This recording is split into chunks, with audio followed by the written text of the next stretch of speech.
एक तारीख है 2 जुलाई 2018। और जगह है दिल्ली की एक कॉलोनी, बुराड़ी। ये नाम और ये तारीख मुझे लगता है हम में से ज्यादातर लोगों को आज भी याद होगी। बिल्कुल। एक घर, एक ही परिवार के 11 लोग और एक ऐसी गुत्थी जिसने पूरे देश को मतलब हिलाकर रख दिया था। सही कहा। इस केस की जो हेडलाइंस हैं वो हम सब जानते हैं, लेकिन आज हम उन हेडलाइन से थोड़ा और गहरे उतरने वाले हैं। हम उस घर के अंदर जो सुराग मिले, जो सबूत मिले, खास तौर पर वो डायरियां, उनके पन्नों को समझने की कोशिश करेंगे। और उस मनोवैज्ञानिक जाल को भी जिसने एक पूरे पढ़े लिखे परिवार को अपनी गिरफ्त में ले लिया था। हाँ। और देखिए, यही इस केस की सबसे डरावनी सच्चाई है कि ये कहानी किसी बाहरी दुश्मन की है ही नहीं है। ये कहानी उस घर की 4 दीवारी के अंदर की है। बाहर से अगर अब देखें तो चुंडावत परिवार मतलब एक आदर्श भारतीय परिवार था। बिल्कुल। परिवार की मुखिया 80 साल की नारायण देवी, उनके 2 बेटे थे, भुवनेश और ललित, उनकी पत्नियां, उनके बच्चे, एक भरा पूरा संयुक्त परिवार। बिल्कुल। घर में ही किराना स्टोर था, बच्चे पढ़ लिख रहे थे, एक बेटी प्रियंका, उसकी तो मंगनी भी हो चुकी थी। पड़ोसियों के लिए भी वो एकदम नॉर्मल लोग थे, मिलनसार, धार्मिक, पूरी तरह से सामान्य। पूरी तरह से सामान्य। यही शब्द इस पूरी कहानी को इतना ज्यादा मतलब अजीब बना देता है ना? क्योंकि 2 जुलाई की सुबह जब पड़ोसियों ने देखा कि रोज सुबह 6 बजे जो दुकान खुल जाती है वो नहीं खुली, घर से कोई बाहर नहीं आया, तो उन्हें थोड़ी चिंता हुई। स्वाभाविक है। और जब एक पड़ोसी ने हिम्मत करके घर के अंदर जाके देखा तो उस सामान्य से दिखने वाले परिवार के बंद दरवाजे के पीछे का जो सच था वो किसी की भी कल्पना से बहुत परे था। बिल्कुल। पुलिस जब वहां पहुंची तो जो मंजर उन्होंने देखा वो बहुत ही परेशान करने वाला था। क्या था अंदर? घर की पहली मंजिल पर एक ही कमरे में 10 शव लोहे की एक ग्रिल से लटके हुए थे। 10? हाँ। और परिवार की जो सबसे बुजुर्ग सदस्य थी, नारायण देवी, उनका शव दूसरे कमरे में जमीन पर मिला। तो पहली नजर में तो ये एक सामूहिक आत्महत्या कैसा लगा होगा? लगा, लेकिन इसमें कुछ भी सामान्य नहीं था। हाँ, क्योंकि जिस तरीके से सब किया गया था वो बहुत ही अजीब था। सभी 10 लोगों की आंखों पर पट्टियां बंधी थीं, मुंह पर कपड़ा था, कानों में रुई ठूंसी हुई थी और हाथ पैर भी बंधे हुए थे। मुझे जो बात आज भी सबसे ज्यादा परेशान करती है वो ये है कि फोरेंसिक रिपोर्ट में आया कि किसी के भी शरीर पर जोर जबरदस्ती या संघर्ष का एक भी निशान नहीं था। एक भी नहीं। मतलब 11 लोग, जिनमें टीनेजर बच्चे भी थे, और किसी ने बचने की कोशिश तक नहीं की। हाँ। ये कैसे हो सकता है? यही सवाल तो जांचकर्ताओं के दिमाग में भी घूम रहा था। क्या कोई बाहर से आया? किसी ने सबको सम्मोहित कर दिया? कोई जहरीली गैस?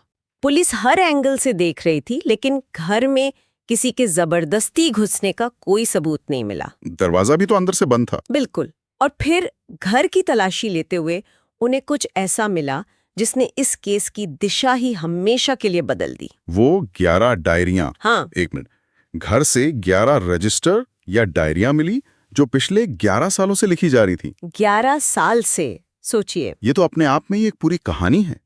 मतलब 11 साल का एक पूरा रिकॉर्ड के परिवार क्या सोच रहा था, क्या कर रहा था। ये तो जांचकर्ताओं के लिए जैसे कोई खजाना मिल गया। ये खजाना भी था और एक भयानक सच का पिटारा भी। ये कोई पर्सनल डायरीज नहीं थी। तो क्या था इनमें? ये एक तरह की निर्देश पुस्तिका थी, इंस्ट्रक्शन मैनुअल। इनमें परिवार के हर सदस्य के लिए नियम लिखे थे। सुबह उठने से लेकर रात को सोने तक क्या खाना है, कैसे बात करनी है, पैसे कहाँ खर्च करने हैं, सब कुछ। सब कुछ? सब कुछ। और ये सारे निर्देश एक शख्सियत की तरफ से आते थे जिसे डायरी में बड़ा बाबू या डैडी लिखा गया था। यानी परिवार के मुखिया भोपाल सिंह। हाँ, जिनकी मौत कई साल पहले हो चुकी थी। मतलब परिवार ये मान रहा था कि उनके मृत पिता की आत्मा उन्हें निर्देश दे रही है। और ये सब लिख कौन रहा था? जांच में ये बात सामने आई कि ये सब परिवार का छोटा बेटा ललित चुंडावत लिख रहा था। ललित? हाँ, ललित का सालों पहले एक एक्सीडेंट हुआ था जिसके बाद उसकी आवाज चली गई थी। फिर एक दिन अचानक उसकी आवाज वापस आ गई और उसने परिवार को बताया कि उसके पिता की आत्मा उसके अंदर आती है और उसी ने उसे ठीक किया है। और यहीं से सब शुरू हुआ। यहीं से परिवार ने इसे एक चमत्कार मान लिया। लेकिन मुझे एक बात समझ नहीं आ रही। एक व्यक्ति का ऐसा दावा करना चलो एक बात है, पर पूरा का पूरा परिवार, थी बच्चे स्कूल कॉलेज जा रहे थे, उन सब ने इस बात पर आंख बंद करके यकीन कैसे कर लिया? किसी ने सवाल क्यों नहीं उठाया? ये इस केस का सबसे जरूरी मनोवैज्ञानिक पहलू है। मनोविज्ञान में इसके लिए एक टर्म है शेयर्ड साइकोटिक डिसऑर्डर, या जिसे शेयर्ड डिल्यूजन। बिल्कुल, शेयर्ड डिल्यूजन। इसे ऐसे समझिए जैसे किसी कमरे में सिर्फ एक ही खिड़की हो और एक कोई प्रभावशाली व्यक्ति सबको बताए कि उस खिड़की के बाहर एक बहुत खूबसूरत बाग है। ठीक है। धीरे धीरे अगर उस व्यक्ति पर सबको अटूट विश्वास हो तो बाकी लोग भी उस बाग को देखने लगते हैं, भले ही बाहर एक बंजर जमीन हो। ललित उस परिवार के लिए वही एक अकेली खिड़की बन गया था। तो आप कह रही हैं कि ललित का जो भ्रम था वो धीरे धीरे पूरे परिवार का सच बन गया? बिल्कुल, और इसके पीछे कई कारण थे। पिता की मौत के बाद परिवार में जो एक खालीपन था, ललित ने उस पिता की भूमिका को दोबारा जिंदा कर दिया। उसके निर्देशों से परिवार की आर्थिक स्थिति सुधरने लगी, घर में शांति रहने लगी। तूने एक तरह से सबूत मिल रहा था। हाँ, उन्हें लगातार इस बात का सबूत मिल रहा था कि डैडी के जो निर्देश हैं वो काम कर रहे हैं। डायरी में ये भी लिखा था कि घर की बातें किसी बाहरी व्यक्ति को नहीं बतानी है। इस नियम ने उन्हें समाज से और भी अलग थलग कर दिया और उस मनोवैज्ञानिक किले को और मजबूत कर दिया जिसमें तर्क की कोई आवाज अंदर ही नहीं आ सकती थी। बिल्कुल सही। ये सुनकर ही कितना अजीब लग रहा है। मतलब वो लोग बाहर की दुनिया से मिल रहे थे, सब कुछ सामान्य था, लेकिन घर के अंदर उनकी एक अपनी ही एक पैरेलल दुनिया चल रही थी। हाँ। और उस दुनिया के नियम वो डायरियां तय कर रही थी। और वो नियम धीरे धीरे और सख्त होते गए। शुरुआत छोटी छोटी बातों से हुई, जैसे चलते समय एड़ी पहले रखनी है या रजिस्टर पूरा होने पर उसे जला देना है। लेकिन फिर ये नियंत्रण उनकी जिंदगी के हर पहलू पर हो गया। हर पहलू पर। प्रियंका की मंगनी किससे होगी ये भी डैडी के निर्देशों पर तय हुआ। हाँ। और फिर आया वो आखिरी निर्देश, वट तपस्या या बड़ तपस्या का अनुष्ठान। हाँ, यही वो अनुष्ठान था जिसकी वजह से ये सब हुआ। डायरियों में इसके बारे में क्या लिखा था? क्या उन्हें पता था कि मैं मरने वाले हैं? यहीं पर यह कहानी और भी ज्यादा दुखद हो जाती है। क्यों? डायरी में लिखे निर्देशों के मुताबिक ये एक अनुष्ठान था जिससे परिवार की शक्तियां बढ़ जाती।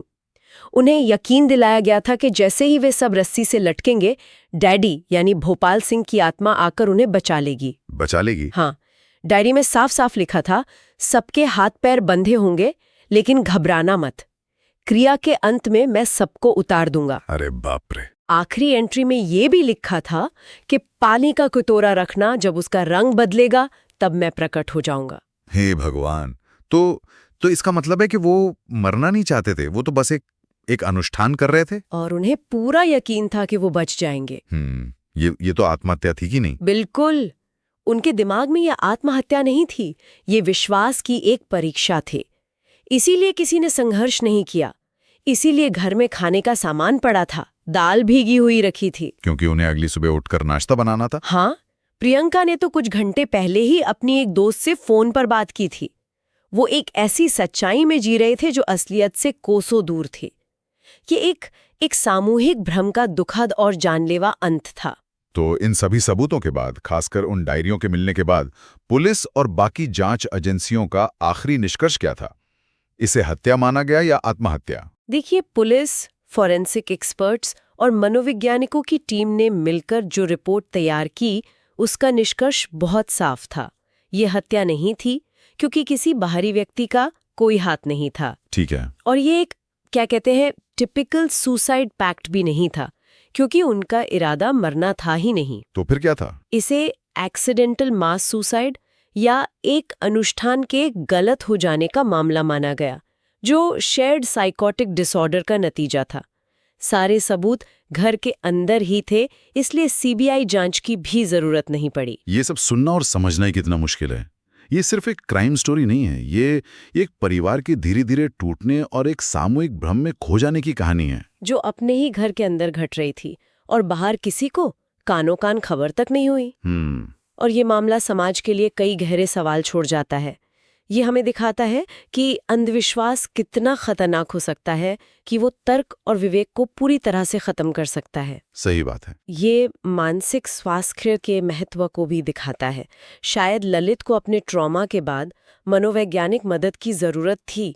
अगर समय रहते परिवार ने या किसी बाहरी व्यक्ति ने उसकी मानसिक स्थिति को समझा होता तो शायद ये त्रासदी टाली जा सकती थी। और शायद सवाल करने की हिम्मत, ये भी एक बहुत बड़ा सबक है।